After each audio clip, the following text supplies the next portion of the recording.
मोक्ष तो तब हम वही चाहते हैं। हे भगवान, है ना।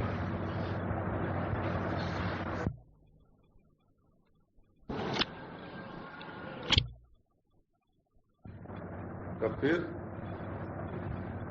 तो बोले जहां बांस की नली निकली की टेढ़ी, वो तो सहज टेढ़ी है ना। ये से हम अपने अंतःकरण में दोष निवारण का प्रयास करते हैं। हम कोयले को धोना, साबुन लगाते हैं, हम कोयले को साफ करके छोड़ेंगे, हम कोयले को साफ करके छोड़ेंगे। सारी जिंदगी बीत जाए महाराज, 12 बरस में हाथ धोना नहीं आता है। हम जानते हैं ऐसे लोगों को, 12 बरस हाथ धोवे इसकी सफाई नहीं होती है। बोले हम तो अपने अंतःकरण में काम क्रोध लोभ नहीं आने देंगे, काम क्रोध लोभ मोह नहीं आने देंगे। योग दर्शन में तो निद्रा की वृत्ति भी तो वृत्ति है ना, निरोध है कि नहीं। देखो जब प्रमाण विपर्जय विकल्प निद्रा स्मृति, इन जब वृत्तियों का निरोध करोगे तो निद्रा वृत्ति का निरोध होगा कि नहीं। नींद ही नहीं आनी चाहिए। समाधि लगी तो नींद कहां से आवेगी। निद्रा वृत्ति का भी निरोध होता है भला, और उसमें भी क्लिष्ट अक्लिष्ट वृत्तियों का भी निरोध होता है। वेद शास्त्र पुराण का भी निरोध होता है, प्रमाण वृत्ति का, आंख कान नाक का भी निरोध होता है,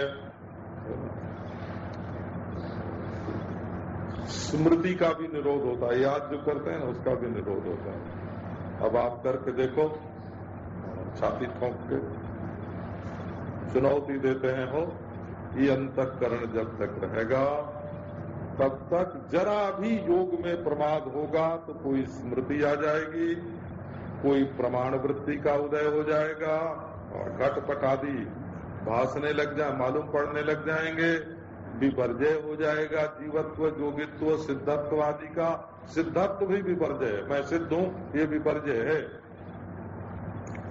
तब बोले मुमुक्षा माने क्या कि इस सारे अंतःकरण से ही पिंड छुड़ाओ। यही राग द्वेष करता है, यही सुखी दुखी होता है, यही नरक स्वर्ग में जाता है, यही अपने परिच्छिन्नता के भ्रम को पकड़े हुए है। इस अंतःकरण से विचरत मतिरेशा निर्विकल्प समाधो ननु भजन विधोगा। इस बुद्धि अंतःकरण को ही जो छोड़ देने की प्रक्रिया है, मुमुक्षा माने किससे। सारी दुनिया है मन में, दोष है मन में, दुर्गुण है मन में, दुर्वासना है मन में, संसार की भ्रांति है मन में, प्रतीति है मन में। इस मन को, इस मन से पिंड कैसे छूटे। कब मार के छूटेगा और दबाए के छूटेगा। नहीं, ये न पहले अपना था न अब है न आगे होगा। ये बिना हुए अपना ज्ञान ही मन बन के भास रहा है। तो मुमुक्षा माने होती है अंतःकरण सत्व से मुमुक्षा। तो मुमुक्षु के लिए श्रुति बताती है कि यदि आप मुक्ति चाहते हैं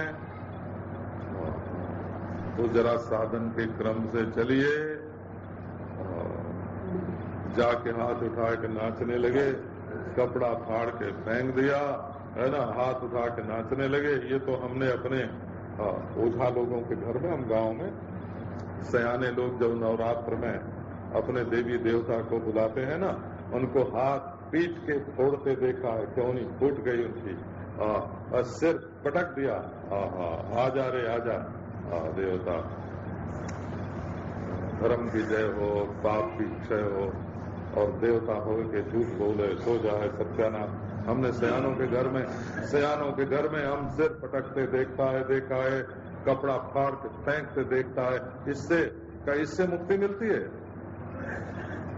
ये मुक्ति का मार्ग नहीं है। ये देवी देवता, ये भूत प्रेत पिशाच, ये जादू का खेल है ना, ये मदारी बना, ये हिप्नोटाइज, ये मेस्मराइज मुक्ति देने वाली नहीं है। आप अपने को ही हिप्नोटाइज कर रहे हैं। अपनी बुद्धि से सम्मोहित हो रहे हैं, ये मुक्ति देने वाली नहीं है। श्रुति कहती है कि यदि सचमुच तुम चित्त से मुक्ति चाहते हो तो आओ बेटा, वेद बताता है कैसे मुक्ति प्राप्त करनी चाहिए। अज्ञान योगात् परमात्मनस्तवो अनात्मबंधस तथैव संसक्ति। ये सारा का सारा अज्ञान का फल है, इसलिए आओ अज्ञान को मिटाने का प्रयास करो, ये वेदांत का कहना है। तो कहना है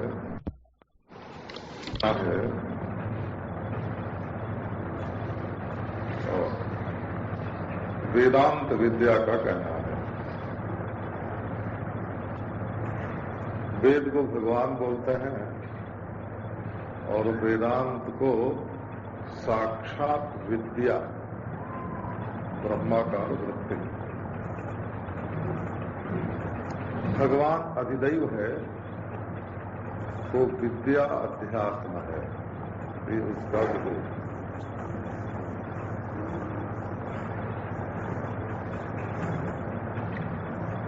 इस बात को तो बहुत थोड़े लोग जानते हैं।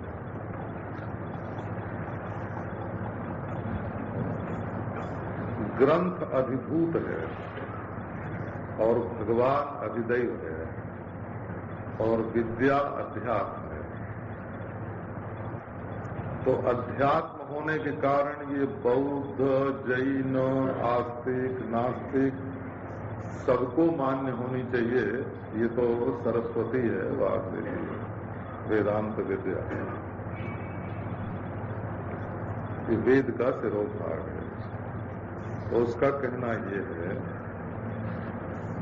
कि श्रद्धा, भक्ति और ध्यान योग, ये तीनों मुक्ति के कारण हैं। साथ साथ मन में मुक्ति की इच्छा होनी चाहिए।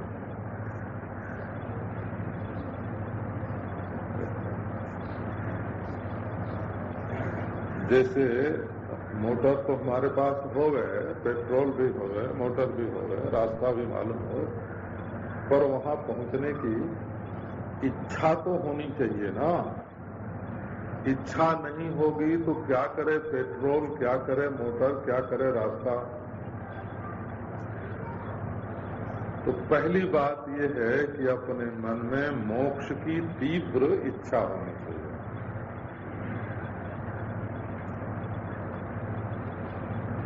अच्छा, अब थोड़ी सी बात आप श्रद्धा, भक्ति और ध्यान योग पर, थोड़ी सी, बहुत संक्षेप।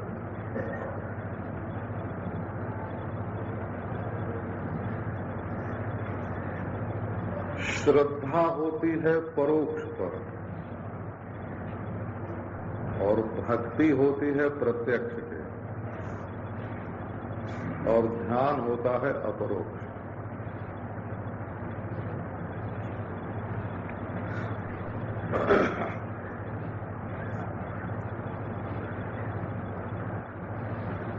यहां तक कि एक आदमी आपके सामने बैठा है, आदमी है, नाक है, आंख है, कान है, जिंदा है, जागता है, परंतु ये महात्मा है, ये आपकी श्रद्धा है।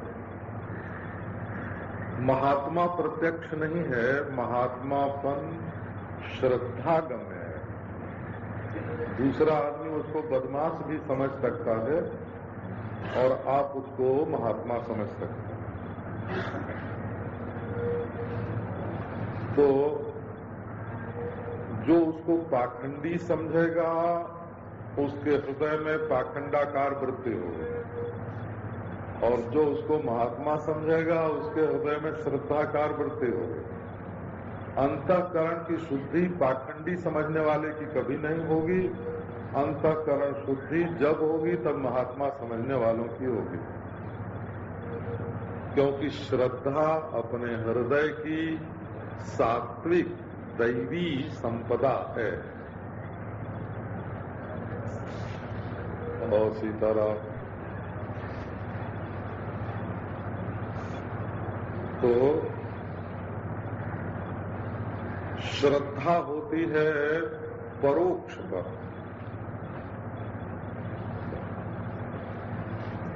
इसी से कहीं कहीं तो अनुभवी से भी ज्यादा महिमा है श्रद्धालु की। ये कैसे? बोले कि अनुभवी तो देख के मानता है ना, उसकी क्या तारीफ हुई। और जिसने बिना देखे मान लिया, उसके अंदर कितना सत्व है, कितना तत्व है। गीता में ये बात है, ढूंढ के आप लोग बता देना हमको। ये तो धर्म्यामृतमिदं यथोक्तम पर्युपासते श्रद्धाना मत परमा भक्तास्तेतीव में प्रिया। जो श्रद्धालु है वो हमारा अतीव भक्त है। तो एक तो परोक्ष पर होती है श्रद्धा, बल्कि कई बार तो ये विद्वान है, ये भी श्रद्धा ही करने पड़ता है, क्योंकि विद्या तो मालूम नहीं पड़ती है, सबको तो मालूम नहीं पड़ती है, विद्वान मानना पड़ता है। अच्छा, महात्मा भी श्रद्धा से ही मालूम पड़ेगा। अच्छा, इसके ये बड़ा सदाचारी है। आपने क्या जब से उसका 24 घंटा उसका आप देखते हैं सदाचार? तो परोक्ष पर होती है श्रद्धा और प्रत्यक्ष की होती है भक्ति। वह करके श्रद्धा होती है और तुम करके भक्ति होती है। तुम्हें जरूर, तुम्हें माता च पिता तुम्हें। तो वह में श्रद्धा, तुम में भक्ति। और ये देखो, ध्यान कहाँ होगा? वो तो स्थिति रूप होता है, अपरोक्ष होता है, वो हृदय में होता है। ध्यान अपरोक्ष है, भक्ति प्रत्यक्ष है और श्रद्धा परोक्ष है। विषय होता है, वो तो श्रद्धा भी मन में है, भक्ति भी मन में है, ध्यान भी मन में है। तीनों वृत्ति तो अपरोक्ष हैं, परंतु तीनों का विषय पृथक पृथक है। किसी को महात्मा आप कसौटी पर कस के नहीं मान सकते, जांच पड़ताल नहीं कर सकते। महात्मा लेबोरेटरी में तुम्हें परीक्षा देने के लिए नहीं आवेगा।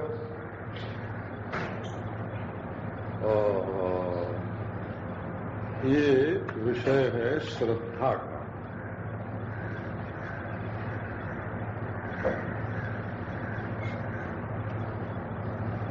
अच्छा जी, किसी ने कहा कि महाराज हम तो आपको प्रत्यक्ष देख रहे हैं, महात्मा हैं। अरे बाबा, तू हड्डी मांस जान को देख रहा है कि महात्मा को देख रहा है? महात्मा तो तेरी मानस मूर्ति है, इंद्रिय मूर्ति नहीं। ये श्रद्धा। अच्छा ठीक है, मानस श्रद्धा से मानस मूर्ति बनी और भक्ति से उसकी सेवा हुई। वक्त गुरु को मानते हैं हो। एक बात आपको सुनाऊं, हमारे पास तो बड़े बड़े समझदार लोग आते हैं। हम यहाँ समझदार शब्द का बुद्धि सागर ही बोलते हैं, बड़े बड़े बुद्धि सागर मिलते हैं। तो वो कहते हैं कि वर्तमान युग में तो हमारे गुरु बनाने लायक कोई महात्मा है नहीं, और है नहीं तो मिला नहीं। तो तब का वशिष्ठ, सनत कुमार आदि जो अमूर्त महात्मा हैं उनको हम गुरु बनाएंगे। अच्छा, एक बात आप निश्चय कर लो कि जो परोक्ष गुरु है, वशिष्ठ आदि रूप, सनत कुमार आदि रूप या मरा हुआ, उसकी आप उपासना कर सकते हैं, ध्यान कर सकते हैं। आपके हृदय में प्रेम भी आ सकता है, परंतु वो ज्ञान आपको उतना ही दे सकता है जितना आपको मालूम है। उसके आगे की एक बात नहीं बता सकता हो। क्योंकि आपके मन ने जिस ज्ञान के आधार पर उसको बनाया है वही ज्ञान उसके अंतःकरण में है जिस ज्ञान के आधार पर आपने उसको बनाया है। इसलिए वो तत्व ज्ञान आपको नहीं दे सकता। आपका मन एकाग्र हो सकता है, आपको त्याग हो सकता है, वैराग्य हो सकता है। और बताओ भला कि वशिष्ठ का प्रत्यक्ष करने के लिए तो हम 10 बरस उसका ध्यान करें, भजन करें, भक्ति करें, और भगवान के प्रत्यक्ष के लिए न करें, ये कौन सी समझदारी हुई? और जितने में तुमको वशिष्ठ सनत कुमार मिलेंगे उतने में तो राम, कृष्ण, विष्णु, शिव सब मिल जाएंगे। तो इसलिए ये असल में अभिमान के कारण ऐसा होता है कि हम ये मानते हैं कि हमारे जितना बुद्धिमान, हमारे जितना हमारा हितैषी दूसरा कोई नहीं है सृष्टि में। ये अपनी असहायता का विज्ञापन है, अपने अभिमान का विज्ञापन है। अगर किसी पर ये बात लागू होती हो तो हम वापस ले लेते हैं, बोला।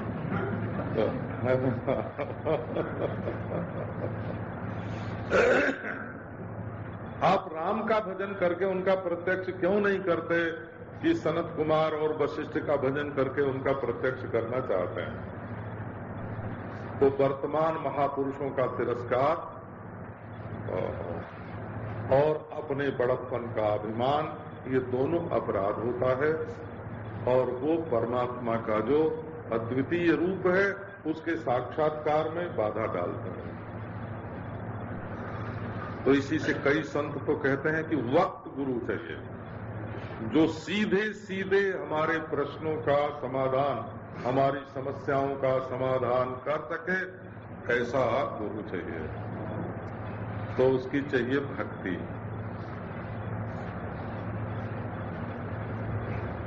अच्छा, भक्ति जो है वो सेवा है, प्रेम पूर्वक सेवा का नाम भक्ति है। अब ध्यान क्या है? कि ध्यान है स्थिति।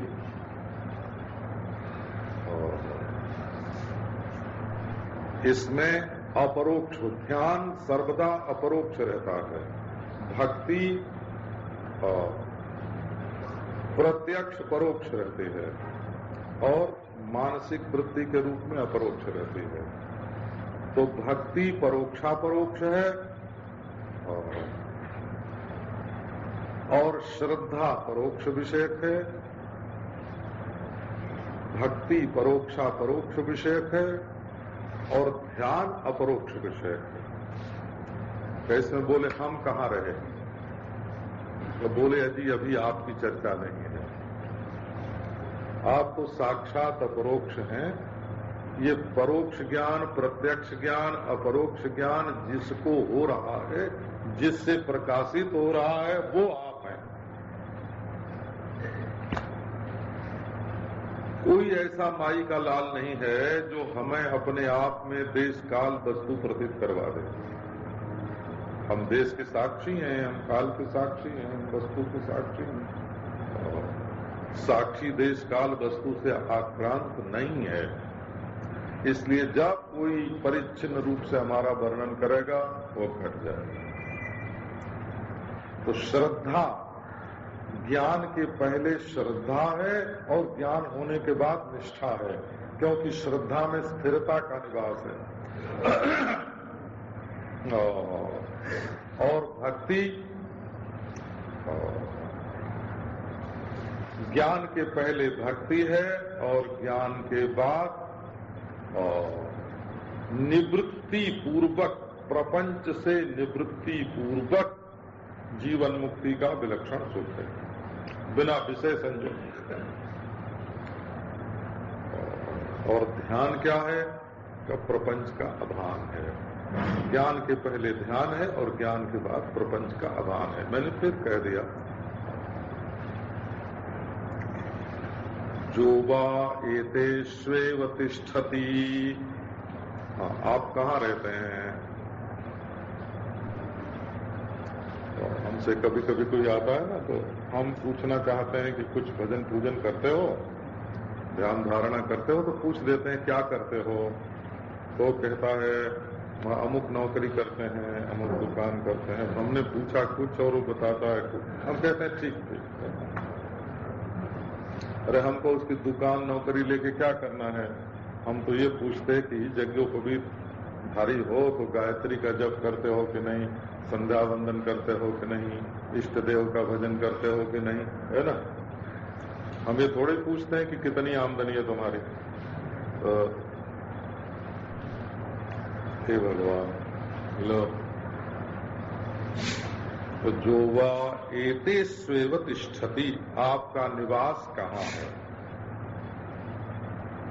झंडा गाड़ो जाए के हद बेहद के पार, हद बेहद के पार दूर जहां अनहद बाजे, है ना। आप बस इसी में रहिए, श्रद्धा में रहिए। सामने वस्तु न दिखती हो तो श्रद्धा कीजिए, सामने दिखती हो तो उसकी सेवा कीजिए, है ना। और बिल्कुल अपने आप में अनुभव होते हो, टच करके बारंबार बारंबार बारंबार जो तुमने श्रवण किया है, मनन किया है, जो वस्तु के स्वरूप का निश्चय किया है, उस निश्चित वस्तु को बारंबार बारंबार स्पर्श करते जाओ।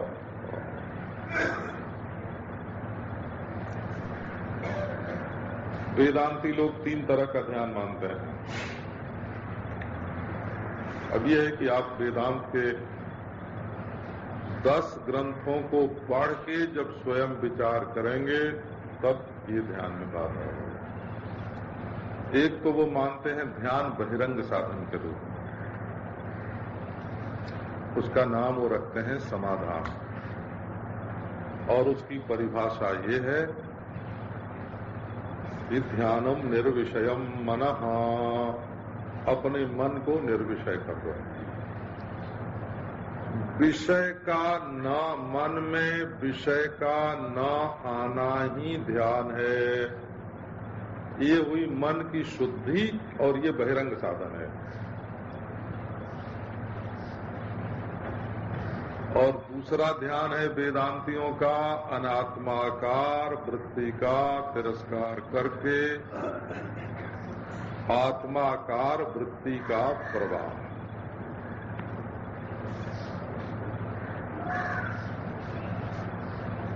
अनात्माकार वृत्ति न होवे, मेरे सिवाय दूसरा कोई है ऐसी वृत्ति न होवे, और आत्माकार वृत्ति का प्रवाह होवे, इसको बोलते हैं ध्यान। तो ये वृत्ति प्रवाह रूप होने से इसको ध्यान नहीं बोलते हैं, दिध्यासा बोलते हैं। दिध्यासा को निधिध्यासन बोलते हैं। जैसे ज्ञान की इच्छा का नाम जिज्ञासा है, वैसे ही ध्यान की इच्छा का नाम दिध्यासा है। ध्यान शब्द से जब वही सन प्रत्यय होता है तब दिध्यासा रूप बनता है। ध्यान की इच्छा, आत्माकार वृत्ति का प्रवाह, अब छुया अब छुया अब छुया, ये आत्मा ये आत्मा ये आत्मा। और तीसरा ध्यान मानते हैं वेदांती लोग, वो बहुत गलत है। वो तो ज्ञान होने पर ही होता है। कर्तृत्व भोक्तृत्व लेख शून्य, मैं करता हूं मैं भोगता हूं, ये मन में उदय न हो। वासना स्पर्श शून्य, कोई वासना मन में न हो। शुद्ध सात्विक और प्रतीति मात्र अंतःकरण की वृत्ति में जो आत्म चैतन्य का झिलमिल प्रतिबिंबन है, तत्वज्ञानी पुरुष का शुद्ध अंतःकरण है। बैठ गया, कुछ दुनिया की बात याद नहीं आ रही है, अपने आप में अंतःकरण भी मिथ्या है। न कर्तापन का उदय होगा तो उसको ध्यान नहीं कहेंगे, भले प्रातिभाषिक है। भोक्तापन का उदय होगा तब भी ध्यान नहीं। ज्ञान होने के बाद भी बाधितानुवृत्ति से कभी कभी कर्तापन भोक्तापन का उदय होता है। तो बोले ठीक है, ध्यान वो है जब तत्वज्ञानी के अंतःकरण में कर्तापन भोक्तापन न हो, वासना न हो, प्रतीति मात्र शुद्ध सात्विक अंतःकरण हो और झिलमिल अपने आत्म तत्व का प्रतिबिंबन बिंबन हो रहा हो। कुछ मालूम न पड़े, इस बेहोशी का नाम ध्यान नहीं है। ये तो आप एक इंजेक्शन लगवा के कर सकते हैं, एक गोली खा के कर सकते हैं, कुछ सूंघ के कर सकते हैं। जो स्थिति सूंघ लेने से या खा लेने से या इंजेक्शन लगवा लेने से बेहोशी की हो जाती है, उस अभान का बेहोशी का नाम ध्यान नहीं होता है। ध्यान माने होता है परमात्मा का स्फुरण। अब इसी में आदमी कहाँ रहते हो भाई, तुम्हारा निवास स्थान? बोले कभी श्रद्धा में, कभी भक्ति में, कभी ध्यान में, कभी ध्यान में, कभी भक्ति में, कभी श्रद्धा में, और कभी प्रत्यक्ष भान होता है, कभी परोक्ष भान होता है, कभी अपरोक्ष भान होता है। भान मात्रम परम ब्रह्म कैसी में रहते हैं। बोले बस अमुष्य मोक्षो अविद्या कल्पिता देह बंधात। मोक्ष तो इसी को मिलता है। अमुष्य, ये अमुष्य शब्द का जो प्रयोग होता है ना, वो परोक्ष प्रत्यक्ष दोनों के लिए होता है। जो सावसौ आदित्य पुरुषा सोसौ कहा, जो वहां है वही यहाँ है, जो यहाँ है वही यहाँ है। अमुष्य दूर निकट दोनों के लिए अमुष्य शब्द का प्रयोग होता है। हे भगवान, बोले कि इसका मोक्ष है। अरे भाई इतनी जल्दी मोक्ष कैसे हो गया? आपको क्या सुनावें, आप मोक्ष नहीं चाहते हैं, बस मोक्ष के मिलने में इतनी देर है। आप क्या चाहते हैं देख लो। धन चाहते हैं, इज्जत चाहते हैं, कुर्सी चाहते हैं, औरत चाहते हैं, मर्द चाहते हैं, कुछ न कुछ चाहते हैं ना। तो आपकी चाह का पेट जो है, चाह जो है उसके गर्भ में संसार है। जब चाह के गर्भ में संसार नहीं होगा, मोक्ष आ जाएगा। तब बोले देखो ये जो बंधन है वो अविद्या कल्पित है।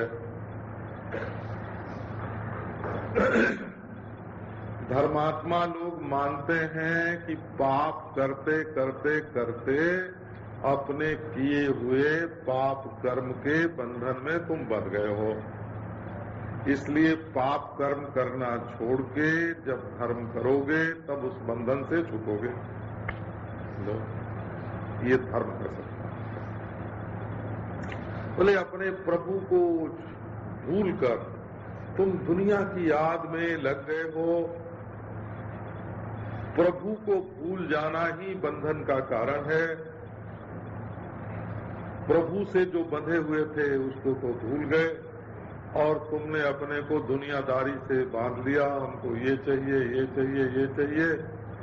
ये जो प्रभु की विस्मृति से जीवन में बंधन आया है, वो प्रभु की स्मृति से वो बंधन छूट जाएगा। और ये भक्ति सिद्धांत है, हो विस्मृति से बंधन। तो सही वो लोग कहते हैं आत्मा की विस्मृति से बंधन। ये विस्मृति भी आत्मा का एक उल्लास है, क्योंकि पराया तो कोई है नहीं। और भक्त लोग कहते हैं कि ये भी भगवान की एक लीला है, परंतु भगवान की विस्मृति से ही बंधन है, आत्मा की विस्मृति से ही बंधन है। और स्मृति होने से जब निरंतर स्मृति धारा, परंपरा, स्मृति धारा, संतान का जब उदय होगा तब मोक्ष होगा। हे भगवान,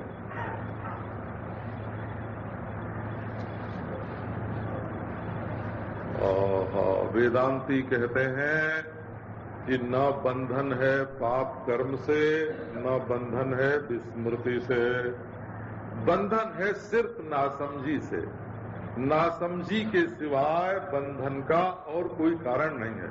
यहाँ वेदांत प्रारंभ होता है। हो जब तक आप बंधन का कारण केवल ब्रह्म को नहीं मानते हैं, तब तक आपके लिए वेदांत का ज्ञान निष्प्रयोजन है। केवल नासमझी से बंधन है, भ्रम से बंधन है, अविद्या से बंधन है। जब ये बात आपकी समझ में आ जाएगी, हे भगवान,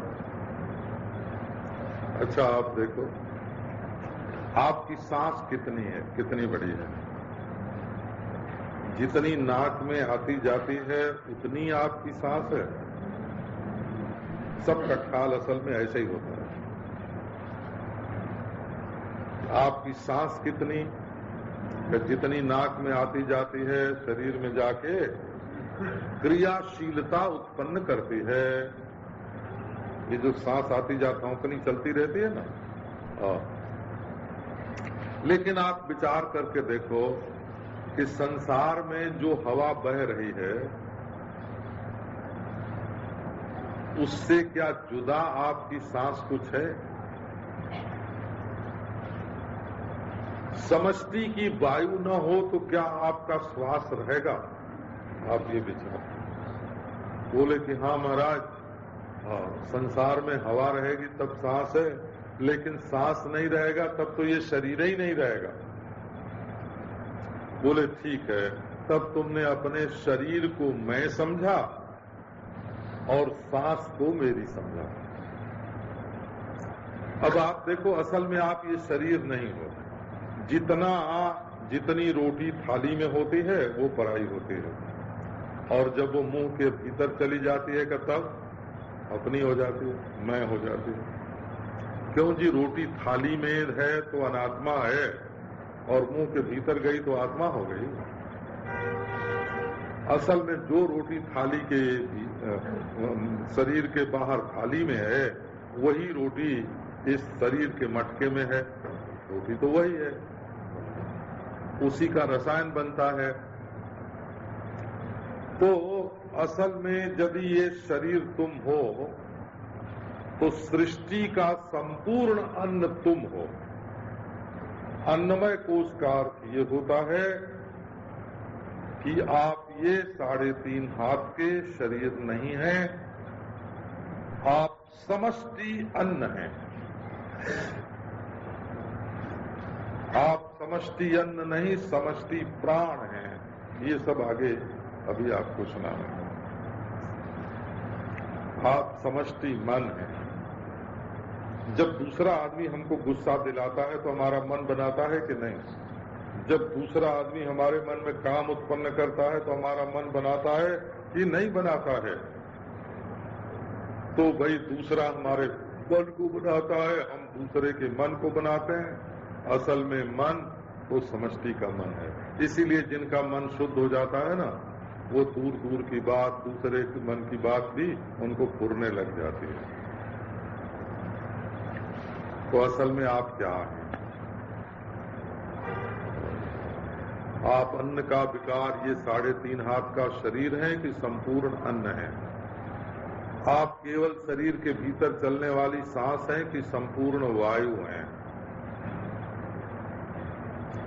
आकाश में शब्द आया, कक्का आए, चच्चा आए, सब आए। और वायु में गति आई, हिलना आया, 1 स्पंद, 2 स्पंद, 3 स्पंद।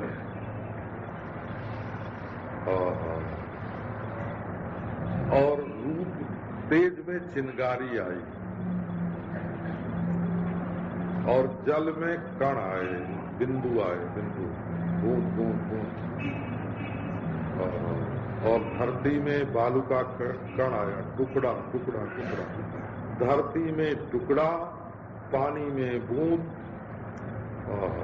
तेज में चिंगारी, वायु में धक्का, गति, स्पंदन, आकाश में शब्द। और ये सब कहाँ है?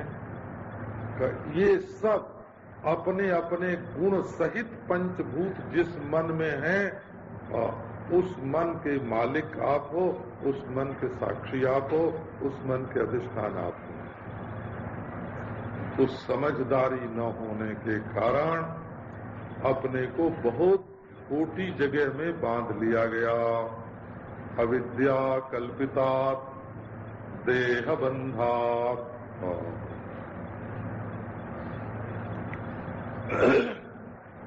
एक बात तो आपको मालूम होगी जरूर कि जो चीज कई चीजों को बनाकर बनती है ना, जिस पुड़िया में कई दवा होती है, वो दवा के लिए नहीं होती, दवा खाने वाले के लिए होती है, रोगी के लिए होती है। कई पुर्जा जोड़ के जो मोटर बनती है, वो मोटर के लिए नहीं होती, चढ़ने वाले के लिए होती है। संघातस्य परार्थत्वात्, जो संहनन से बनता है, माने बहुत वस्तुओं को मिलाकर जो बनता है, वो अपने लिए नहीं होता, पराये के लिए होता है। ये जो देह में, हे भगवान, ये पूर्व सब अलग अलग हैं, अंगुलियों के हो, हड्डी जो है ना, जहां से मुड़ती हैं, ये पहुंचा, और ये उंगलियों के मोड़, और ये केहनी, ये पखुरा, ये कमर, ये घुटना, ये टखना, ये सब अलग अलग है, जोड़ जोड़ के बना है, जोड़ जोड़ के इनको बांधने के लिए कहीं बैठाया ऐसा गया है, फिट ऐसा किया गया है कि वो आपस में लगे रहें, और कहीं रस्सी से इनको बांधा गया है, हाथों से कहीं बांधा गया है। इसमें चर्बी, इसमें बीज, इसमें खून, इसमें मांस, ये सब नहीं लपेटे रखें तो ये हड्डियां जुड़ी नहीं रहेंगे, बिखर जाएंगी सबके सब। तो ये चीज तो खुद के लिए नहीं है, किसी के लिए है। ये मोटर किसी को चढ़ने के लिए बनी है, किसी को साधन करके किसी साध्य की प्राप्ति के लिए बनी है, किसी को कोई लक्ष्य निश्चय करके वो लक्ष्य प्राप्त करने के लिए बनी है। ये साधन है, शरीर साधन है, न ये साध्य है न साधन का फल है। ये तो किसी साधक के लिए, जीवात्मा के लिए, कोई वस्तु सिद्ध करने के लिए ये बना हुआ है। अब महाराज जी, जीवात्मा जी ने क्या किया कि अपने आप को तो भूल गए और इन्हीं को अपना मैं मान लिया। विद्या कल्पितात् देह बंधात्, नासमझी से बन गए।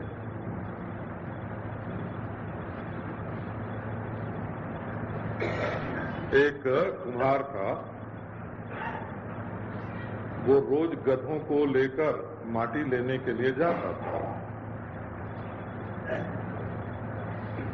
दोपहर में गधों को बांध देता वहीं और विश्राम करके फिर माटी लेके आ जाता।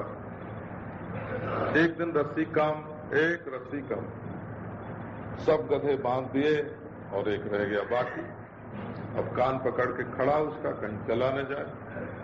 तो एक सज्जन ने बताया कि भाई, जहां रोज इसको बांधते हो ना, वहां ले जाकर झूठ मूठ इसके पांव में रस्सी लगा दो, झूठ मूठ की रस्सी लगा दो। और लगा दी। अब तो गद्दा वहां खड़ा हो गया, बैठ गया, लेटा, सोया। जब कुम्हार को चलना हुआ तो और सब गधों को तो छोड़ दिया, उसको नहीं छोड़ा, तो इसको तो बांधा ही नहीं है। अब वो महाराज वहां से हिले नहीं, डोले नहीं, टस से मस न हो। बोले क्या टोना हो गया, क्या टोटका हो गया, और इसको भूत प्रेत ने बांध दिया, इसको कोई दूसरा आदमी बांध गया, इसको कोई ईश्वर बांध गया, कोई माया बांध गई, कोई नहीं बांध गया। गधे का मन जो है ना, अपने ख्याल से वहां बंध गया। मान ही बंधन में आयो, कोई बांध के थोड़ी गया। न भूत, न प्रेत, न आदमी, न देवता, न माया, न ईश्वर, कोई नहीं बांध के गया। तो बोले भाई, तू वहम में मत पड़, जैसे झूठ मूठ बांधा है वैसे झूठ मूठ खोल दे। अब वो महाराज कुम्हार गया और उसने जहां रस्सी लगाई थी झूठ मूठ, वहां झूठ मूठ हाथ लगा के बोल दिया, आप तो गद्दा भगाओ। तो ये गधे को किसने बांधा है? उसकी भ्रांति ने, वो इस भूल में पड़ गया कि मैं बंध गया हूं। संसार में जितने बंधन हैं, आप, हमारे पास एक तलवार है, आपने कभी देखी नहीं होगी। आप अपना बंधन लाके हमारे सामने रख दीजिए, हम अभी उसको काट देंगे। 1 मिनट भी नहीं लगेगा, 1 सेकंड भी नहीं लगेगा। आपने बंधन तो देखा नहीं है, और कौआ कान ले गया जैसे कोई मारे ना। एक देहाती सज्जन थे हो, तो उनको गुस्सा बहुत जल्दी आता है। तो एक ने उनको कहा कि ओ, तुमने ख्याल नहीं किया वो कौआ तुम्हारा कान लिए जा रहा है। तो महाराज आओ देखा न ताओ लेके डंडा कौवे के पीछे दौड़े, वो तो उड़ गया। अब वो इधर उधर दौड़ा, क्या बात है कि कौआ हमारा कान ले गया। अरे भले मानुस, पहले अपना कान तो देख लो कि है कि नहीं है। अरे कान तो है? कान तो है, कोई लेके गया नहीं है। तो तुम पहले ये तो जांच कर लो कि बंधन तुम्हारा कहाँ है, किस देश में है, किस काल में है, किस वस्तु में है। मानि मानि बंधन में आयो। सूरदास नलिनी कौ सुवटा, कहु कौने जकर्यो, अपन पौ आप नहीं बिसर्यो। बंधन कहाँ है? तो अविद्या, अविद्या कल्पिता देह बंधात। आप बंधे हुए हैं तो कहाँ का? एक जगह, देह में। कहता देह में, और फिर देह की पूंछ तो बहुत बड़ी होती है उसमें, ठीक है। पर ये देह में भी हम बंधे कैसे?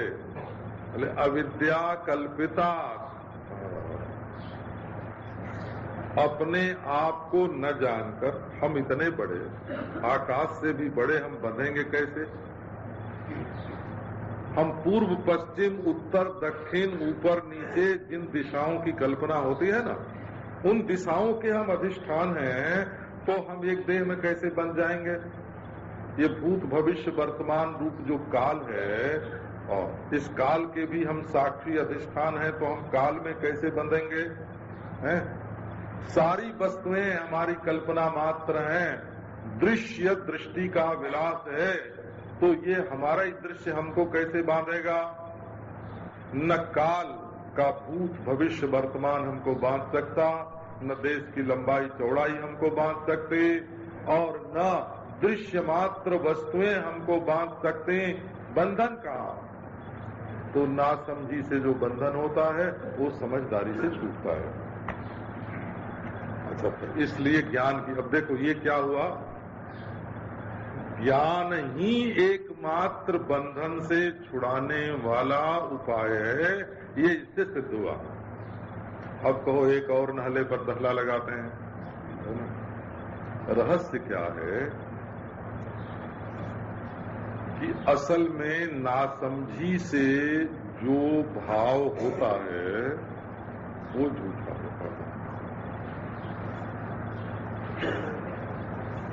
नासमझी से आपने ठूंठ को भूत समझ लिया, तो क्या ठूंठ भूत हो गया? तो चूंकि भ्रांति से भूत समझा गया, इसलिए भूत है ही नहीं, पैदा ही नहीं हुआ। एक बात।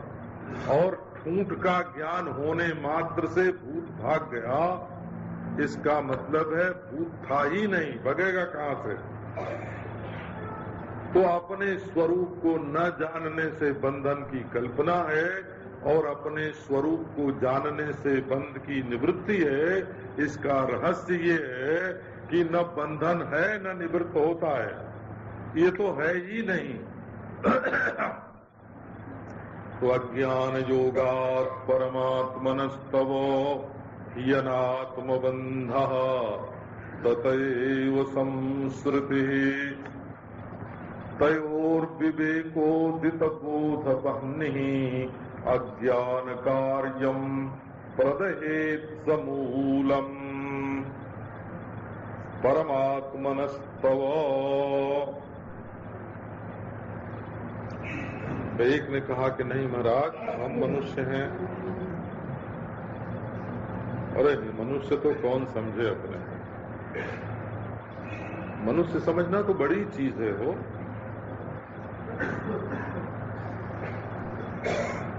लोग अपने को समझते हैं ब्राह्मण सन्यासी,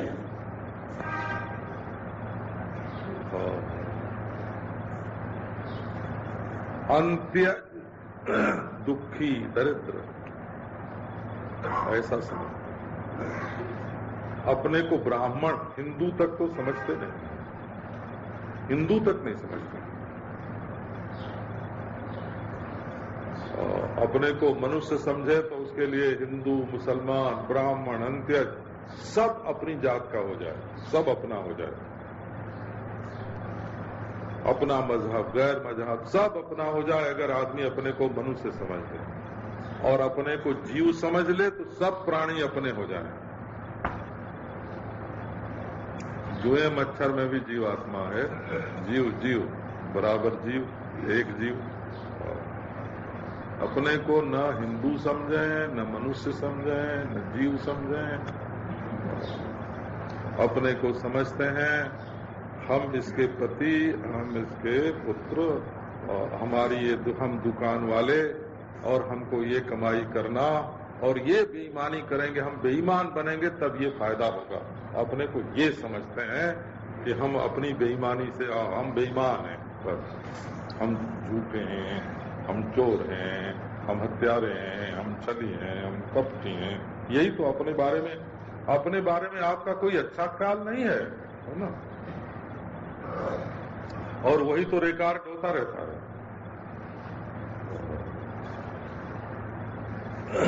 ये भगवान ने जो हृदय बनाया है वो दूसरे का ख्याल जो आपके बारे में है वो आपके अंतःकरण में रिकॉर्ड नहीं होता। अपने बारे में जो आपका ख्याल बनता रहता है वो रिकॉर्ड होता रहता है, और उसी को चित्रगुप्त जो है वो जमराज को सुनाते हैं। वही जमराज का रजिस्टर वही है, वो वहां नहीं होता, वहां नहीं, चित्रगुप्त वहां नहीं रखते हैं, उसको हर कलेजे में एक मशीन लगा देते हैं। और आपका जो अपने बारे में जो ख्याल होता रहता है